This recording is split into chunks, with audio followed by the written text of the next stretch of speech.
¿Sabéis que los edificios respiran? Los edificios respiran para mantener el confort interior. ¿Y por dónde respiran los edificios?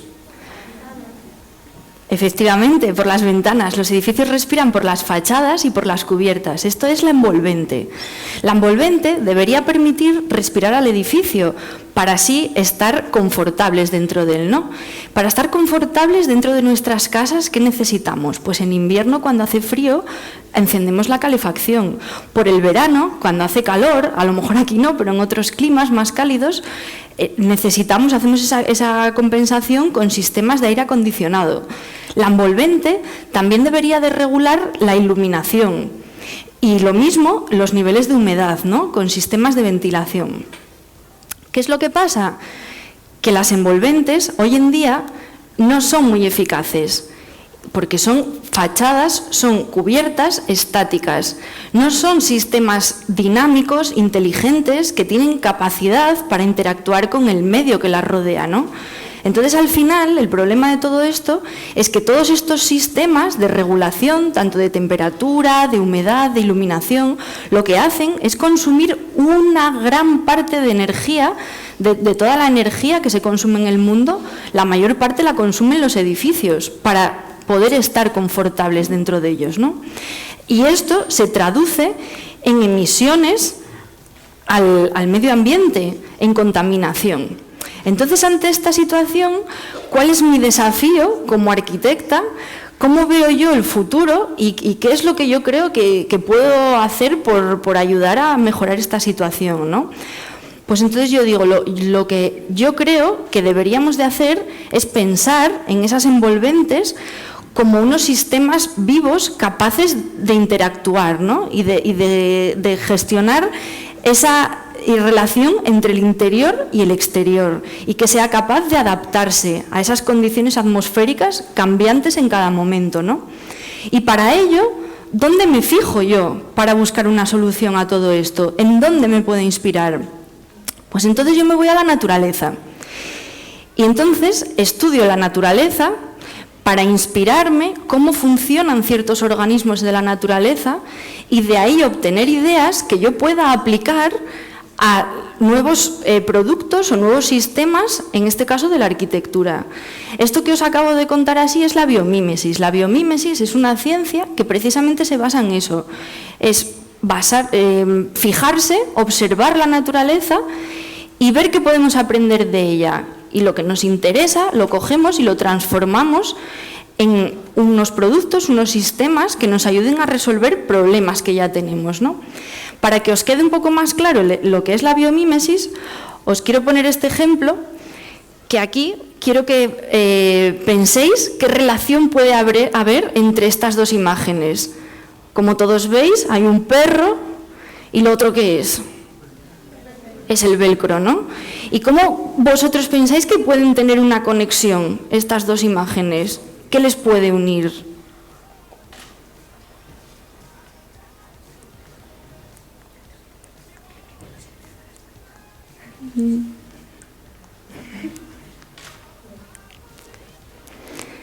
Bueno, pues les une esta flor.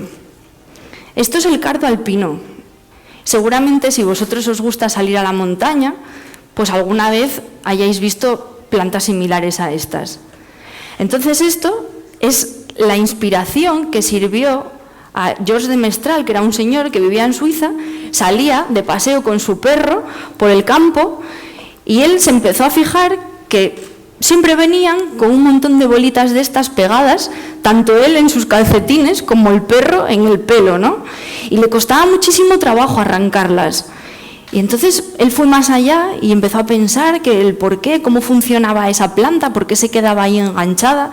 Y la miró al microscopio y se dio cuenta del sistema que tenía, que no eran nada más que unos ganchos y permitían quedarse pegadas a superficies peludas, ¿no? Entonces de ahí fue un paso más allá y cogió e inventó el velcro. En 1942, que todos estáis súper familiarizados con este producto, a día de hoy sigue siendo innovador, todos lo seguimos utilizando y es un claro ejemplo de lo que es la biomímesis. Es inspirarse en algo de la naturaleza, observarlo y de ahí intentar sacar un producto o una nueva idea, ¿no? Entonces, tomando la naturaleza como modelo, en mi investigación, yo me fijo en las plantas. ¿Y por qué en las plantas? ¿Por qué descarto otros organismos, no como los animales? Os voy a pedir que por un momento imaginéis que sois una planta, en el desierto. ¿Cómo haríais para sobrevivir sin agua, con tanto calor, con ese sol? Es difícil, ¿no? Porque no tenéis capacidad para ir a protegeros a ningún sitio, a ningún refugio. Entonces, ¿qué es lo que tendríais que hacer para sobrevivir, para poder coger esos alimentos, gestionar todo? Tendríais que tener unas adaptaciones que la naturaleza, a lo largo de todos los millones de evolución, de millones de años de evolución, ha llegado a esas soluciones que son casi perfectas. El que no ha llegado no sobrevive y no pasa a la cadena siguiente. Entonces, si yo comparo las plantas con los edificios, me doy cuenta de que los edificios también están sujetos a un lugar, no se pueden desplazar y tienen que estar ahí y luchar con todas las inclemencias del tiempo en cada momento. Con el frío, con el calor, con el viento, con todo. Entonces yo por eso me fijo en las plantas. Entonces mi investigación, lo que yo hago en mi trabajo, es estudiar y analizar las hojas de las plantas y ver cómo son esas hojas en diferentes climas. Entonces, después de coger muchos ejemplos y de estudiar muchos ejemplos, me doy cuenta de que todas las hojas tienen un mecanismo. Si yo miro la hoja por la parte de abajo, en el microscopio, veo que tiene unas válvulas que se llaman estomas. Esas válvulas lo que hacen es permitir el intercambio de gases, de temperatura, entre el interior de la planta, el interior de la hoja y el medio que las rodea. Si voy un paso más allá y me fijo qué pasa alrededor de esas válvulas, alrededor de esas válvulas se desarrollan diferentes estrategias. Hay plantas que tienen ceras para brillar y así reflejar la luz solar. Por ejemplo, esta, que es muy brillante, pues eso es porque tiene una cera que la recubre. Hay otras plantas que tienen pelos, son hojas peludas, como esta que veis aquí, que tiene un color más blanco. Y estos pelos también la ayudan para no congelarse en los climas fríos.